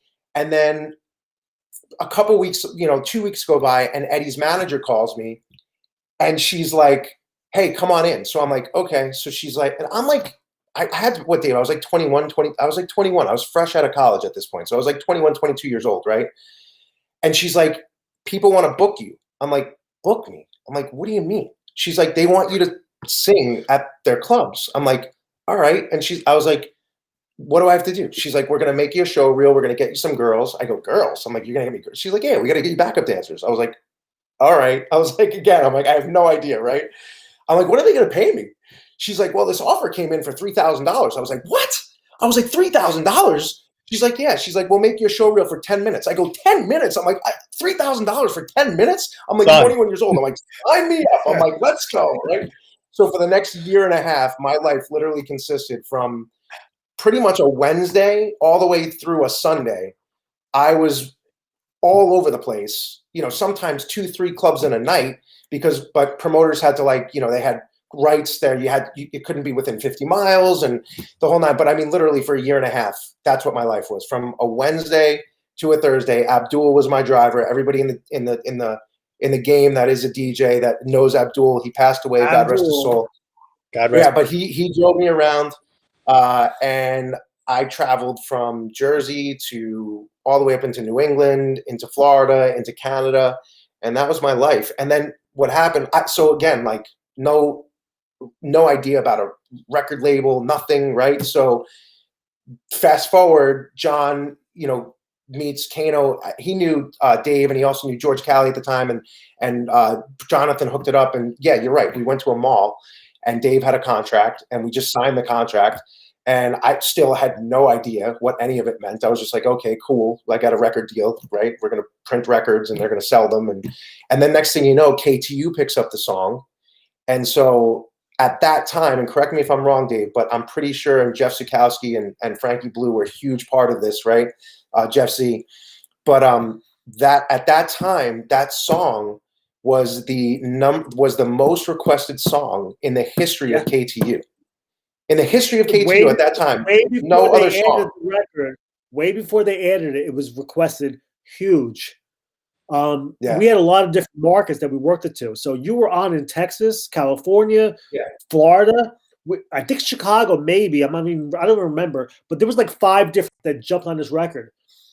KTU wanted a different version. They wanted something more radio friendly. Yeah, and Dave, I got to tell you this. I know. I hated that radio mix. Those I'm with you crazy. 100%. That's what we had to do. They made us do a remix that was radio friendly. I'm like, look, this is not what the record was built on. No. Right. Everybody knows one version, the Eddie Baez remix. We can make it into a radio edit, but that's it. And they didn't want to hear it. So we gave them what they wanted. I was disappointed, but we got New York, and that was the biggest market. We got it sat at number one. It sat at number one for, God, it felt like forever. And back then, remember, it was when only terrestrial radio was around. So there was no satellite, there was no replays of anything. And so you had to listen live. And so I can remember being with my family in Jersey during the summer, sitting in the backyard and listening to that countdown. And it was number one for, God, it seemed like forever. It was a real 13 or 16, maybe it was even longer than that, maybe 26 weeks or something. Yeah. And this is 26 weeks in New York, but it was already like months being played everywhere else. So it shows you the longevity of the song, of the record. My goal for you guys was, I was shopping it to a major label. I saw bigger things for you guys. To see you at Rise and see you at Hunka Bunka and all these different clubs was great because you were making money, you were touring, and the record was getting publicity. I wanted you guys to get signed to a major label, and that's what I did. I shopped that deal to major labels. I wanted it so bad, and we had 3 different labels that were interested at the time, which you may not know. but we were in contact with 3 different labels at the time to actually pick up the contract and take you to another level. But things kind of fell apart. The industry was changing, was going through changes. 9/11 happened. It was a lot of Yeah, stuff. I remember we were actually testing at Z100, and Yeah. we were almost going to get the ad at Z100, and then 9/11 happened, and they froze the playlist. Yeah. 9/11 changed everything in the music industry. Well, for every business, really, but especially for us, it changed my business. It changed the way people shopped. You know, they were very insecure. They didn't know if they would have a job tomorrow. So the Right. money wasn't coming in anymore. So it changed everything. But just so you know, there was a bigger plan for you guys. I really wanted to make this deal happen with a major label. I had 3 of them that were interested. I really kind of knew which one was gonna take it and jump on it and take you guys to a whole nother level. I didn't want you playing at you know, Hunka Bunka. I wanted you on, you know, NBC in the courtyard, like doing it for TV. I wanted you guys to be bigger than that. I wanted this label to take you internationally, overseas. That's what I saw. The writing was superb, superb. Yeah, John. And that's Yeah, the John key was crushed that her song. voice was so unique, and the writing was so unique. I knew that you had something special, and that's what I was going for. And it kind of sucks that it just everything kind of fell apart towards the end. You kept touring and you kept doing your thing, but I guess I feel like I wanted so much more for you, and it didn't happen. And it's something that would always it's going to be in my head forever. I really wanted Oh more for man, you. Dave, we've had this conversation before, Yeah. privately, and what you did for a 21-year-old kid, and you were so proud. And it was, when we went, I'll never forget when we went down to the Winter Music Conference, and you were there. I mean, you were so proud of the record, and you always it was like your baby. And I was screaming. I was so happy for you. Watching people yeah, flock around you and just want to touch you and be with you was like making me feel like, wow, this is something really special. It really was. yeah, it was It it really, was a really, really crazy time in my life. It was something that I'll never ever forget. Um, yeah, it was nuts to be 21 years yeah. old and be thrust into that. And look, when you talk about success and we talk about big pop stars or whatever, I couldn't go to a mall in New Jersey like at that point in time. Like, it was pretty crazy. Like, it got really crazy. And the problem for me was I was still the kid that wanted to hang out. So after my gigs, right, I would still go to I would show up at the Sound Factory, and I would have a wad of cash in my pocket, and all my friends knew it. And like, I was just like, it was like Monopoly money at that time, right? My mom always Yeah. yells at me that I didn't save enough of it, but I still wanted to be the kid hanging out, right? And I never wanted to be looked at as and people always, I was a little, and I still am to this day, even when I was touring in my rock band, right? I'm a quiet person, and I don't need to be the center of attention. And so people always looked at me as kind of like conceited and arrogant. And really all it was is that I was just kind of not insecure in my own skin, but it was just a lot to handle. And so I was just quiet, right? And sometimes people thought I was arrogant, but hopefully if they had the opportunity to talk to me and get to know me, that wasn't the case. But it was a crazy, crazy, Yeah. crazy ride, like that time. I think anybody that really knows you, but that really just goes to show, like, people who don't know us in the industry, and that's actually the intention of this show, is that people really need to understand who we are as people and who we are as artists. Because you know what? There's always that misconception that, oh, Luzzi is conceited, Dave is this, Mendez is that. And, I'm glad that you brought that up, because I'm glad that we're able to share to the fans that are out there who we really are. And at the end of the day, no matter if shit hit the fan, we had disagreements with certain people out there, at the end of the day, we're all human beings and people make mistakes, and we have big hearts. And that's the intention of Chillin with Mendez, is so people can see the true us. So Rich, thank you so much for bringing that up. Really, Yeah, no, really man, means a lot. it's the truth. It's the truth, because people just, and I've seen it, time and time again, even after my dance career and in the rock world, people just automatically, they know you for this, person on stage or behind a booth. And when they meet you, they don't know how to actually perceive your personality. And what they also don't realize is that, when you are somewhat in the limelight, right? If you're having a bad day, you can't allow that bad day to seep into the public atmosphere, because people that are meeting you for the first time, they want to meet the good time guy, right? So it's like you always have to be on when you are in any type of public eye, because the minute that you're not on, people will say, "Oh, that guy's an asshole," right? And it's like, "No, man, I'm just not having a good day," right? But you're not allowed to not have a good day, right? You always you have to be on, right? And that's really tough. That I don't. I had the same issues. I mean, owning a store that was just so big and successful that people looked at me in a certain light. They didn't know me, but I walk into a club, whether it's Rise or wherever, and you get customers, strangers for the most part. I want to buy you a drink. Have a drink with me. Hang out with me, and you don't know who these people are. And if you look, I'm with my girl, I'm with my friends. Just give me a few minutes. Oh, what a dick this guy is! Why is he being a dick? Yeah, I just went to the store yesterday and bought a CD, and now he don't want to have a drink with me. I'm like, I'm sorry, but no offense. I'm with somebody. Just give me a few minutes. They don't understand. It's a lot of pressure. A lot of pressure. Yeah, I just saw Jason Ojeda was here. I just saw Ojeda was in the chat. I mean, really funny story about Jason. So I knew Jason way before my Without You days, because the girl I used to date, he was very close with, and she used to book all the dancers at CPIs.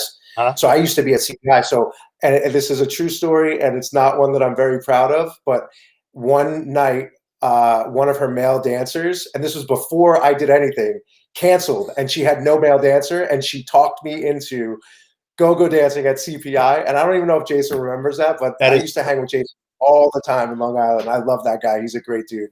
Yeah. And that's the other thing, is that when I got into that DJ world and, I became friends with all these guys, they were all just the most warm and welcoming, guys. And to this day, Eddie McDonald, who used to work at Eddie McDonald. Holy crap. I became really close. Yeah, I became really close with Eddie, and I became really close with Mike Macaluso, because those are two Jersey guys. We grew up literally 5 minutes from each other, right? Eddie grew up in Teaneck. Mike grew up in Richfield Park, Richfield Park or Elmwood Park. I can't remember. And I grew up in Closter. So we Eddie McDonald? I still speak to Eddie, yeah. Same here. Wow. I keep in touch with Eddie. I know he's in Vegas. Yeah, Eddie's doing great in Vegas. He's got his own agency out in Vegas, and he's got a bunch of DJs underneath him. Yeah, I mean, the whole pandemic. He was there for a long time, and then he was going to move back to Jersey. And I said, bro, don't do it. And he made the move. Yeah. It's a huge deal. And he was like, I'm done. I'm going back to Vegas. So he came back to Jersey and went back to Vegas. Yeah. So I used to hang out with that whole crew, and they really took me in as one of their own. And they didn't have to, because I was a track act, right? There was a big difference between a track act and a DJ, right? Mm-hmm. Like track acts were cool and like whatever, but it was like, the DJs were like, they're not the talented ones, right? We're the talented ones, right? And so those guys, they really took me in. And even you, Andrew, I mean, I knew you for so long, but they really took me in. And those guys used to joke with me. They used to call me the one, right? That's what Vish used to call me it all the time. And that's what they used to call me, the one. Yeah. The one. Good times, man. I had great times with those guys. Eugene, I see Eugene's in here. My dad to this day. Yeah, my dad to this day still talks about Eugene, because when we would play at Soundgarden, he would always take care of my parents, like put them up in the skybox, give them champagne. And so my dad to this day is like, Eugene, the best guy in the industry. That's Eugene. That's Eugene. That's what he does. Look at the back right there. That's an old picture. Holy cow. Yeah. Look at you. That's Eugene in the background. Yeah, there he is. Look at that. Yeah, crazy. That's funny. Crazy. That's a good one. Yeah. Wow, man. You really brought back some good names. Yo, big shout out to Ojeda. Ojeda, I called you back.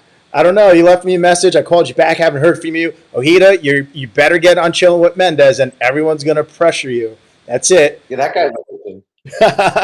Big shout out to Eugene. What's going on? DJ DOS, what is up?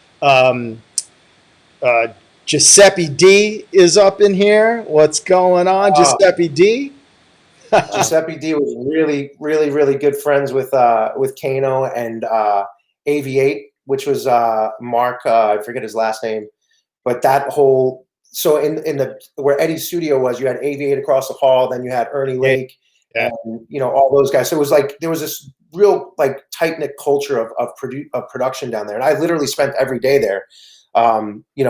When I wasn't touring, I was just at the studio, just being a studio rat and a club, just sitting there, just having fun with people that I looked up to and respected, and just wasn't, I was like, wow, I'm hanging out with these guys now. That's So awesome. it's cool.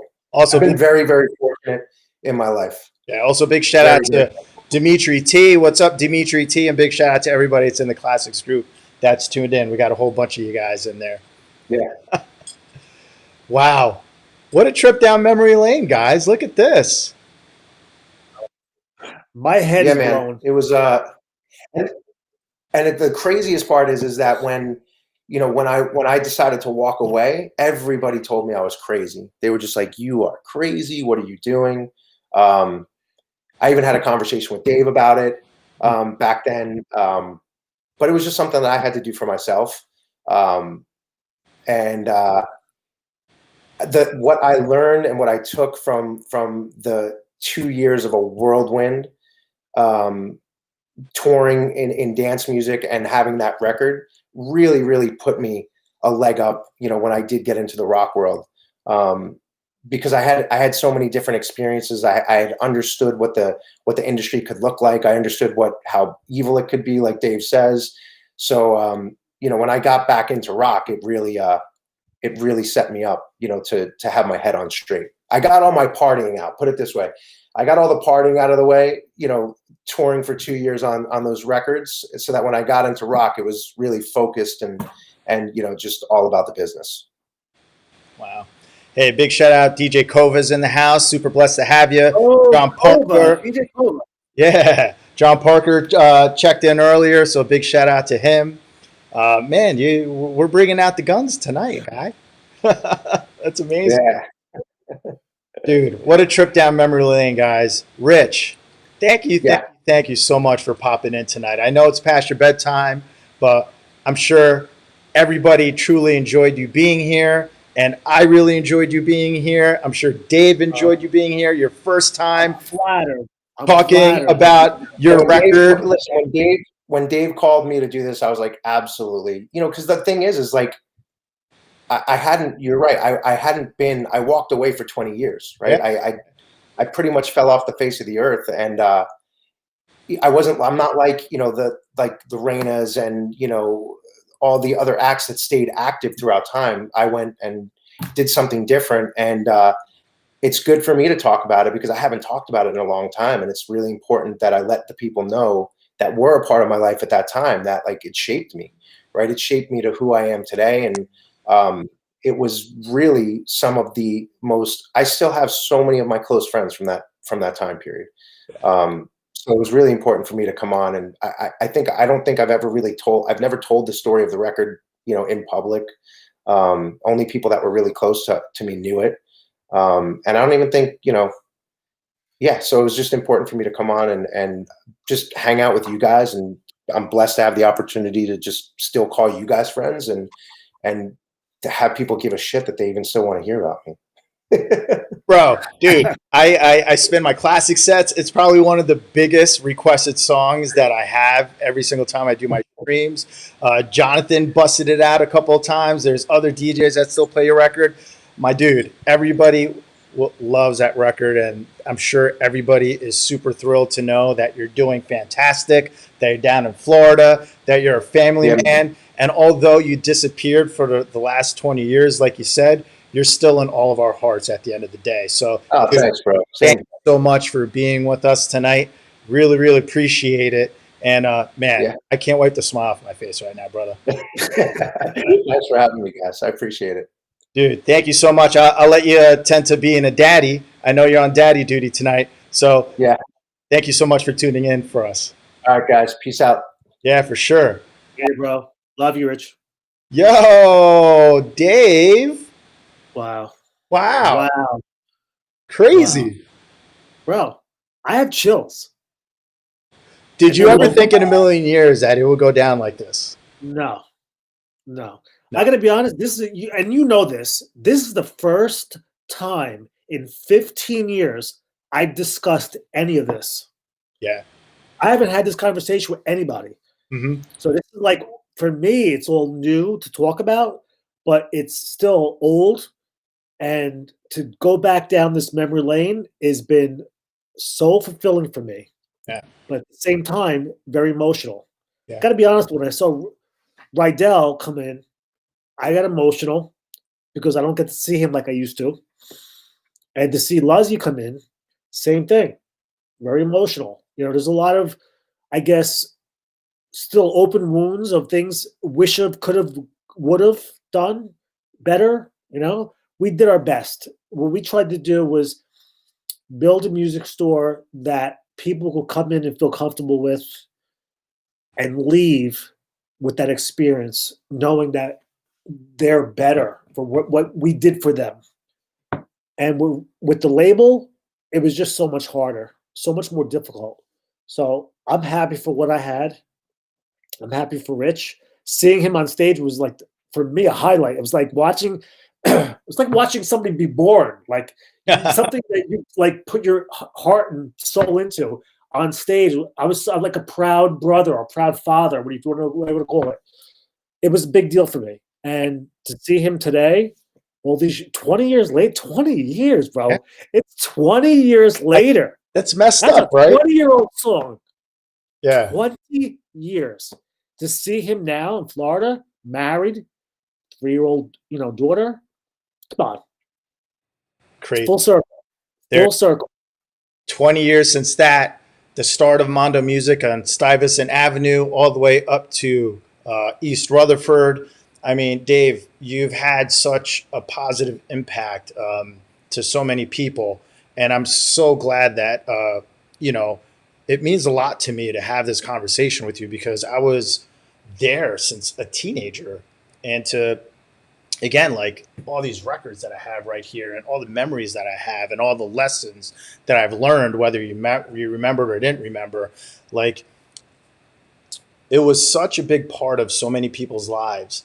Industry, but also you had so many fans and so many people who came to the store to shop for music that I'm happy that you were able to speak about this and feel this way because it's the true intention behind Chillin with Mendez as well, is to bring back the feeling, the nostalgia, the positive vibes of all the amazing things that everybody has done.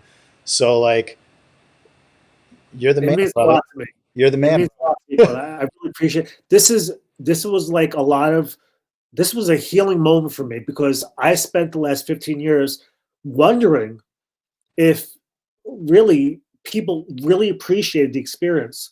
But to hear this tonight, to hear your words, actually makes me feel like maybe I did something right. Maybe I did something right. I just wanted the best for everybody. I really did. I tried so hard to make sure that my employees were taken care of. They did the right thing. They were respectful. They did not, disrespect the brand. At the same time, build up their own careers like Richie did. And it's 15 years later. You think about all the things that you did, and you think woulda, shoulda, coulda. I have no regrets. I've always been a person with an open door, and today I'm no different. My door is still open to anybody who needs help. Mm-hmm. Leaving the industry retail wise and record label wise put me right back in the DJing again. And that's, what I've done since I left the store is get back into the weddings and all that stuff. And that has actually been a great experience as well because I was able to reconnect with so many people. Like, come on, I'm doing a wedding and we're bringing out Veronica. Yeah. Veronica for an event, and she does her show. And these are the records I was playing in the clubs back in the day when I was DJing in clubs. Yeah. And to have Veronica be at one of my events, to me, was just like a flashback. There she is. There she is. Look at that. You know, and there was Veronica, there was, Judy Torres. Like I mean, you play these records at every event, and there she is again. Look at this, Judy Torres. Gotta I'm love her. prepared, right? I come prepared. You are prepared. So I am so lucky that I was able to have the pre-career that I had for 16 years and to have this post-career where I'm able to connect with all these people just makes me feel very fortunate. I wish there was someone I could thank, but I have to thank everybody because everybody was a piece to the puzzle. Mhm. Richie Rydell was a piece to the puzzle. Lou G was a piece to the puzzle. Okay? Rich Luzzi was a piece to the puzzle. You know? I didn't do this by myself. I had a lot of help. Mhm. And I love every one of them, and I miss them all. And there's Sandy B on my wall in the back. I miss her too. She was another piece of the puzzle. Eric Murillo, God rest his soul, was a huge piece of the puzzle. Mhm. Glenn Frischer was probably the first piece of the puzzle. So big shout out to Glenn Frischer, Mike Cruz. Oh my God, Mike Ski. There's so many people. Morgan E. What? Morgan. You know what it is? It's just there's so many people that had an influence on me and molded me into someone who wanted to do the right thing.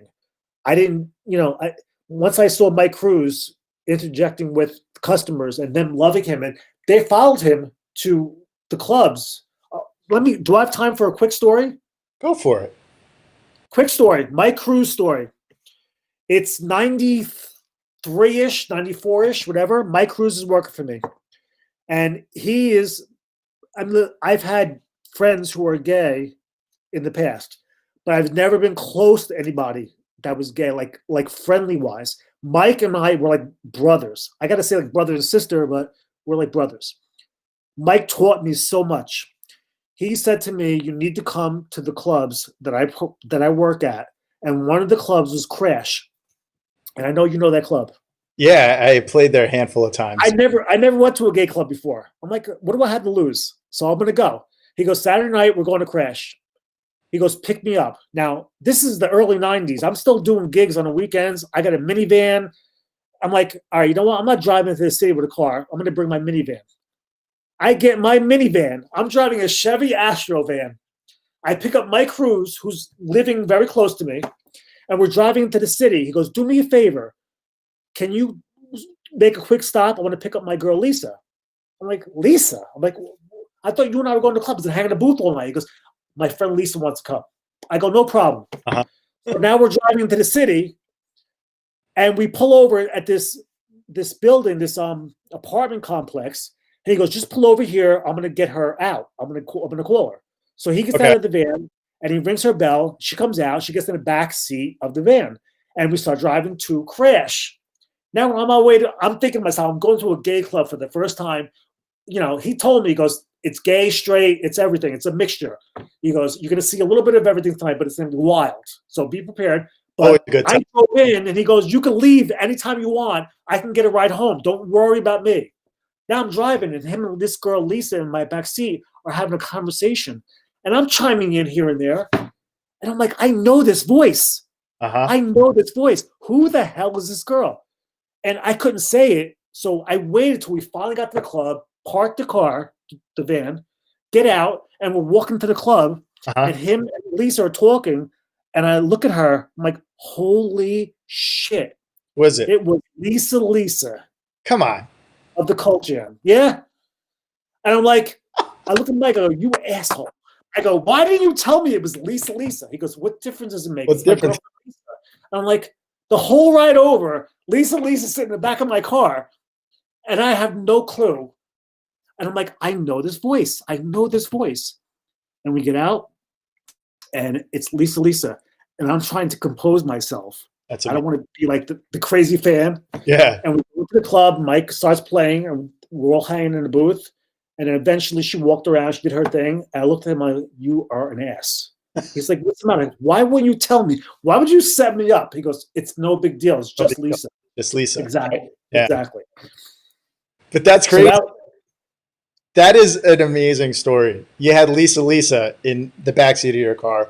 That's And I had no clue. no idea.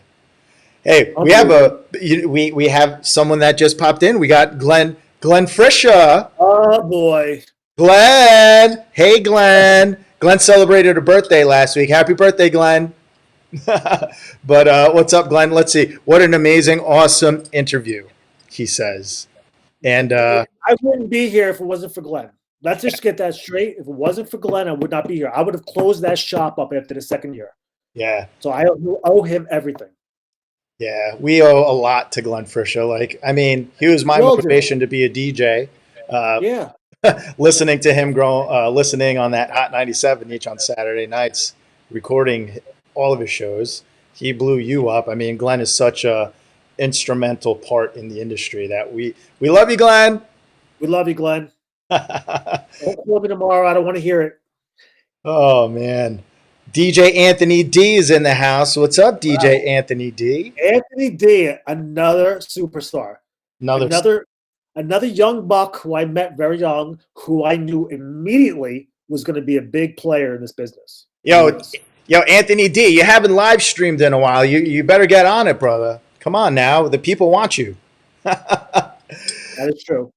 Dave. What a trip. I didn't really see any of the comments, so I missed who was on. Did I miss anybody? Was Lisa Pure on? I don't know. Like I the same She's been thing. texting me. I think she's stuck in traffic or something. She's been texting me. Yeah. I know Mike Cruz is here. He just made a comment. He was like, the Lisa story is everything. Yes. You know what? He knew what he was doing. He knew exactly what he was doing. He was setting me up to see what my reaction would be. Oh man. And here's my reaction 15 years later. Oh my God. I used to love seeing. I know Mike probably doesn't remember me because I was so young. I would say the way his personality was in the store, and I really enjoyed the music that he played and the way that he organized everything in the store. I don't know if that was you or if that was him, but the organization of the store and how everything was laid out was really, really great.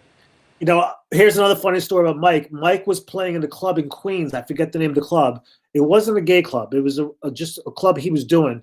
And I remember going there to see him play, and he asked me if I would fill in for him one week. And I was like, I was stunned. I was like so shocked. Like, this is a big club. Like, I filled in for him. So he goes, just go in and set the night up. He goes, I'll probably stop in around 12, 1 o'clock and take over. Just, do your thing until then. I was like, oh my God, this is like an opportunity for me. And I went in and I put on the first record and started playing, and the whole club flipped the lights on and put on all the TVs. It was the night that O.J. Simpson was doing the White Bronco run. And they shut off the music to watch O.J. Simpson in the White Bronco. And I'm sitting like, I just lost my spot. Man. And they watched it for like 2 hours or an hour and a half. And it was like, I was just, I'm like, I was so happy to be there. And O.J. Simpson killed my night. Damn it. Damn O.J. Man, some amazing stories, Dave. Yeah. It's been a long career. It's been a long, fun ride. It has been. And I want to thank you for this. Dude, of course, man. It's what Mendez does, brother. It's all about the good vibes, man. I love the chillin'. Yeah. I'm glad that this happened when it did. We were supposed to do this a couple of weeks back, but my flyer guy was in Chillin in Tulum, so we couldn't get the flyer out in time. But, I did not want to do anything else in 2021 first without having you on, because you've meant so much to so many people, especially myself, that thank you. There's only one way to start off 2021, and that's with amazing vibes and amazing energy. And you gave that to me and to so many people that this was the way to do it, brother. And I just want to say thank you so much for allowing me to do this for you, because I can't thank you enough for all the things that you've done for me. So, brother. You already have. So, and thank you for this. And I wish you all the best in 21. I hope things get better for all of us and we can get back to work. I appreciate this opportunity to talk to you. And thank you for letting me walk down memory lane again, because it's been too long. It's been too long. For sure. And the next time we do this, it's going to be in person with thousands of people at the bar, and we're going to be hanging out, chilling, and everything's going to be just as we left it back then, with all of us loving each other in person. Yes. Thank you. Thank you so much. Now I'm just waiting for this wedding industry to open up so I can get back to work. Woo! And hopefully that happens soon. I mean, it's been a rough 11 months. Rough. So Mondo Entertainment, everybody knows. Now if they don't know, now they know. How can they get in touch with you? So mondoweddings.com is the website. If anybody's getting engaged or knows someone who's getting engaged, send them to the website. If they mention your name, we do referrals, kickbacks all the time. I do $100 gift cards to anybody who refers a bride to me. I've been in business in this location for the last 5 years. We've been rocking weddings. We've been doing very well up until the pandemic, of course. But once the venues open up, and it looks like the second half of this year, we will be somewhat back to normal. So I am booking weddings now for 2021 from September on. I mean, my phone has been ringing. So you can go to mondoweddings.com. You can find me online, social media, Mondo ENT, or at Dave Mondo. And anywhere you want to find me, you'll find me. Or you could just call Andrew and say, hook me up with this guy. Either way. I got you, brother. We're in Elmwood Park. I've been here for 5 years. And listen, I'm loving life. I'm doing what I love. And, you know, we're just hoping that this country gets, you know, back to somewhat of a normal situation. That's all we're hoping for. Absolutely. We all are. But Dave, thank you so very much for chilling with Mendez. Thank you, brother. Appreciate it. Appreciate it. Guys, give it up for the one and only Mr. Dave Mondo for hanging out with us tonight. Guys, once again, don't forget, on the 30th, we are back with Andrew Mendez Classics. That's going to be on futurestream.tv/DJ Andrew Mendez. Again, we got early bird tickets that are on sale. We're going to do the pregame at 8 o'clock for free on Facebook, and then we're going to make our way over to FutureStream. So, again, the 30th, Andrew Mendez Classics. Hope to see you there. But you know what? All good things must come to an end. Thank you so very much for tuning in to Chillin' with Mendez. I have a stellar lineup coming up of guests that are already confirmed that you will see. You are going to love it. Thank you so much for tuning in. I will see you guys on the 30th for Andrew Mendez Classics and the latest announcement to the next guest on Chillin' with Mendez. Have a good one, y'all. Peace and good vibes all day. Community over competition 24/7.